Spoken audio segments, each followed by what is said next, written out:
All right, this is Mike Benoit of Tyranny Busters fame.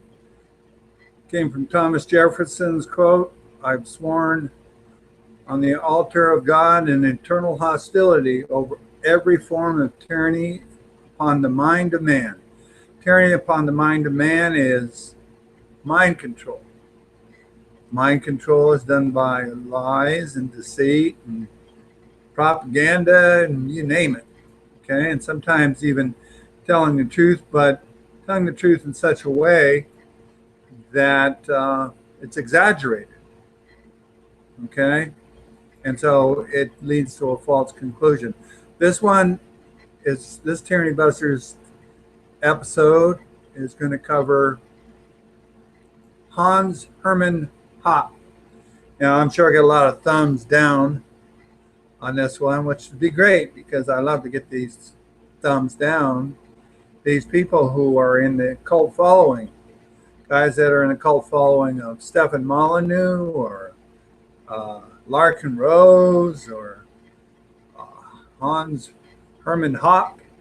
If we just listen to Hans-Hermann Hoppe, everything's going to be wonderful, or Mr. Zeitgeist, or you name it. So anyway, I was catching a video for the first time of Mr. Hans-Hermann Hoppe, and because I noticed, and people had talked about him before, I noticed he was going to be at Freedom Fest. I would really have a lot of trouble at Freedom Fest because what's true for me certainly isn't true for what these guys are speaking as the truth. Now, there's no one that can lead you out of the sewer except yourself. And these tyrannies upon your mind, just think of the millions of lies and deceitful truths, if you will, that have been fed to you all your life. You have to examine those things for yourself. So let's just examine Hans-Hermann Hoppe.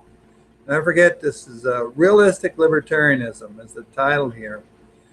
And of course, we're not going to cover it all because all you have to do, in my mind, all I have to do is I read this stuff and I don't get behind, I can't go beyond the false premises. And people say, well, you're missing other stuff. And I had the same problem with reading Karl Marx.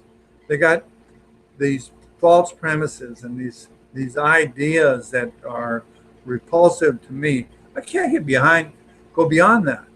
And so that's the same thing with this piece with Hans-Hermann Hoppe. So he says, let me begin with a few remarks on libertarianism as a pure deductive theory. If there were no scarcity in the world, human conflicts would be impossible.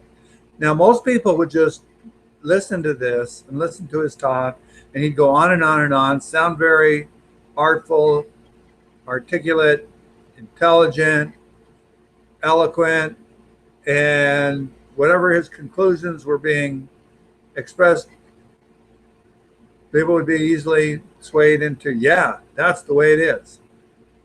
Well, unfortunately or fortunately, my mind doesn't work that way. This is the first false premise. If there were no scarcity in the world, human conflict would be impossible. Excuse me? Let's say there was abundance of everything you could possibly think of in the world, right? Everything. It was all there. We don't think that there would be some people saying, hey, you got 5,000 women over there and I want that one. I know I got 5,000 too, but I want that one. Well, you can't have that one. No. Oh, you're going to tell me that's scarcity? 5,000 of this or that? I mean, what's your definition of scarcity? That you don't have a duplicate of everything? If you have a duplicate of everything so everybody can have the same thing?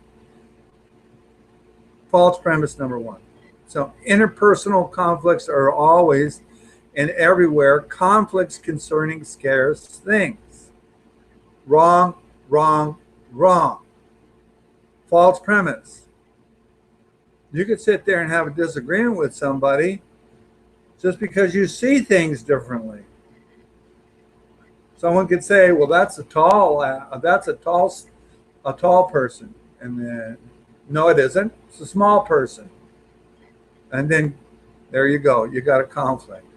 So I mean, how do you people get beyond this? These guys that are Hans-Hermann Hoppe followers.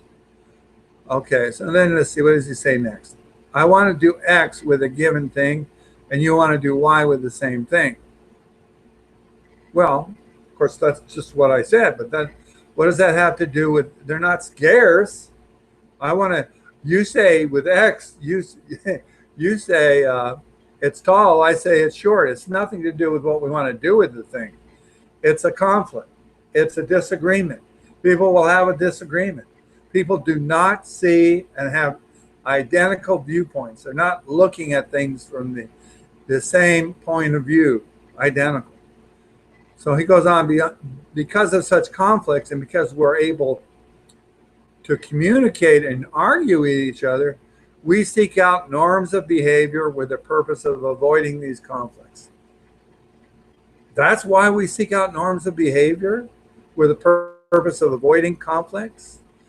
I thought we might seek out norms of behavior to facilitate action, not to avoid a bad consequence, but to facilitate an action, to make the action go better.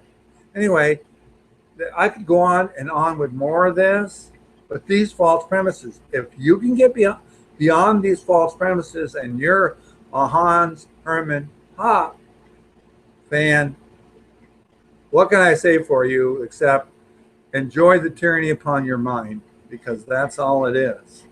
And this guy is building a tyranny on your mind just like anyone else out there is with this kind of stuff. And it could go on, but I'm not going to make this long. Either you're smart enough to see this for yourself and you can look at this next time you see it or something like this and say, examine this premise. Is it false or not?